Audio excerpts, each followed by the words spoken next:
A growing number of Republicans are now speaking out against the president, but it is more of a trickle, frankly, than a wave. Nebraska Senator Ben Sasse, probably the most vocal during a call with supporters. He said he's worried about a blue tsunami, and he's also had this to say. The way he kisses dictators' butts. The United States now regularly sells out our allies under his leadership. The way he treats women and spends like a drunken sailor. He mocks evangelicals behind closed doors. His family has treated the presidency like a business opportunity. He's flirted with white supremacists.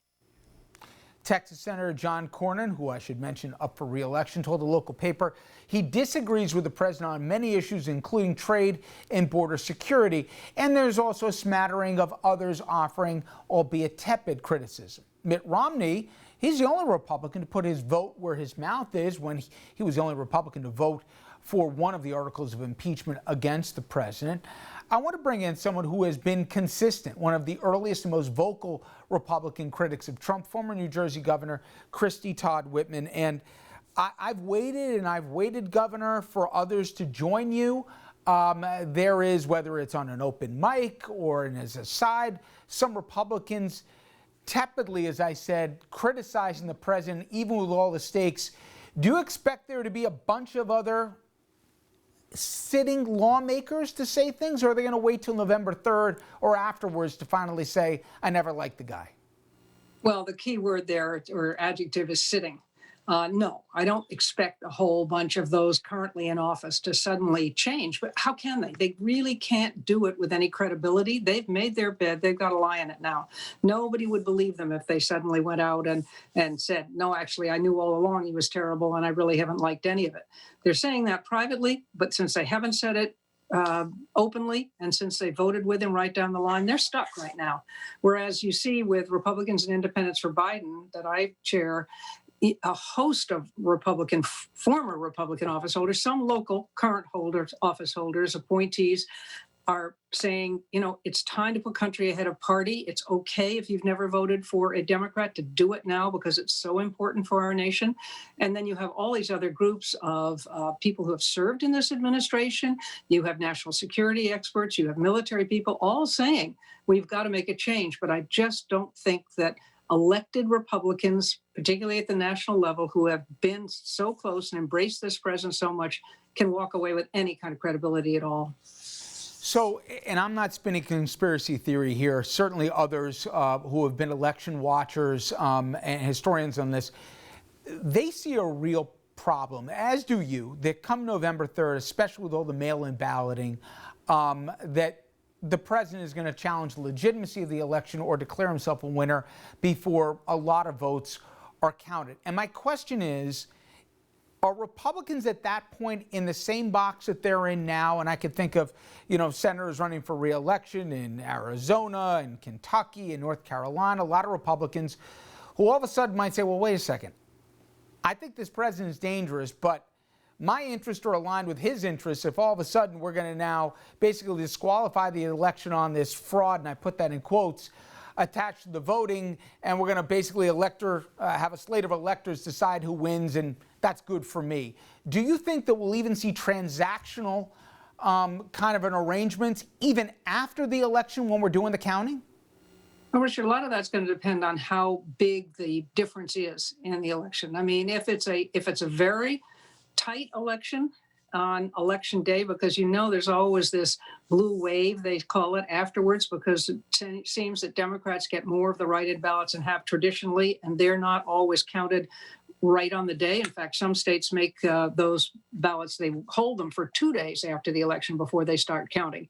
So there are going to be a lot of votes that are coming in afterwards. But in critical states like Florida, for instance, that does start counting right away. You can get a pretty good idea. So if it's not close, or if there's a big enough difference, I think you will see responsible Republicans not back the president if he tries to spew all these conspiracy theories.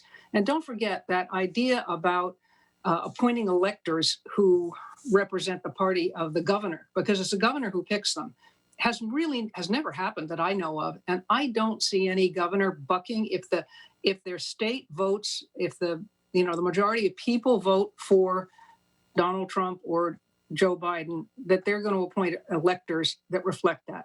they're not going to turn it over because it would make a difference given all the other states and the other electoral votes out there.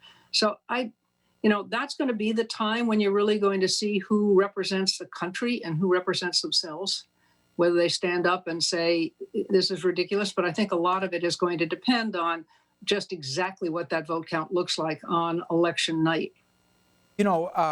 Granted, this was after the fact. We've seen what both Mattis as well as Kelly have said.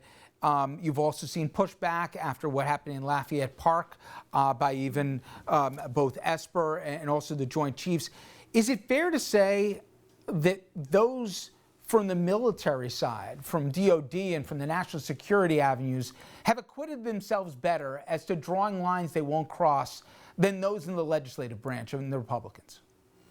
Well, they have always felt there's been this military tradition as you stay outside of politics. And now the interesting thing comes when you have some military officer who retires from the military and then joins a cabinet or an administration. Then they kind of leave that imprimatur of staying above it. They leave that aside because they have taken sides. They've joined an administration. You would expect them to speak out as they are now doing. For the others, that's the tradition of the military. You are there to serve the commander in chief. It doesn't matter who that is, what party they stand for. That's not what it's about. And I think they've adhered to that very well. But the ones that have stepped out of those roles of active military have started to speak out, and I think they should. They've seen things that other people can't see, haven't seen, because they haven't been in the room where it happened, whereas these men have. If the polls are right, and if we can have an election and a counting of an election like we hope is a fair one, and we have clarity as to who the next president is, I don't want to hear, particularly from people who I respect, Pat Roberts, outgoing senator in Kansas, Lamar Alexander in Tennessee. They better not turn around on November 5th and say, you know what, I hate to admit it, but I'm glad he lost. He was a threat to the national security. Because, yes, it's easy for me to say from a nice air-conditioned controlled studio to risk your professional career. But to preside over all the damage and to use the Constitution like it's some optional document like we've had to go through, to later on claim that they weren't complicit, I got a hard time with. And again, I understand it's comfortable for me, and you were former governor, but there has to be, and I think we've had chapters in this country, I can go to the times of Nixon, where people have put country before party and professional prospects. Absolutely, and I couldn't agree with you more. I have no respect for those who were going to come after and say, oh, I knew it all along and I really never really supported him, because damn it all, you did. You enabled him by not saying anything. Even if you didn't praise him, by not saying anything, you were an enabler. And I would agree with you. He has treated the Constitution like an inconvenient document. I know he's never read it, so I guess that's understandable. The rule of law has been upended. The safety of our country is no longer as secure as it was. Our allies don't know whether they can trust us anymore. And we seem to be adhering and moving ever closer to those who will never be our allies, who are just taking advantage. And here at home, what we're seeing in the coronavirus, we're up to 220,000 people have died from this. And he still is saying masks are kind of optional and we don't need to worry about it. We've turned the corner. I mean, it's just that. A crisis like this is a real test of leadership. And to have the Congress be so complicit in this, the fact that they rush through a judicial appointment but can't find the time to really work their way through help for people who have lost their jobs and their businesses with a financial package to try to provide some relief that people desperately need now, is just no wonder people are mad. No wonder they want to turn Congress upside down. And that's how we got Donald Trump, because Congress wasn't paying attention to the issues that matter to the average person. Governor Whitman, thank you so much as always. A pleasure. Good to be with you. You as well. When we come back, everyone, the founder of a group called Republican Voters Against Trump, she'll join us to discuss why people who don't even like the president are still voting for him in 2 weeks.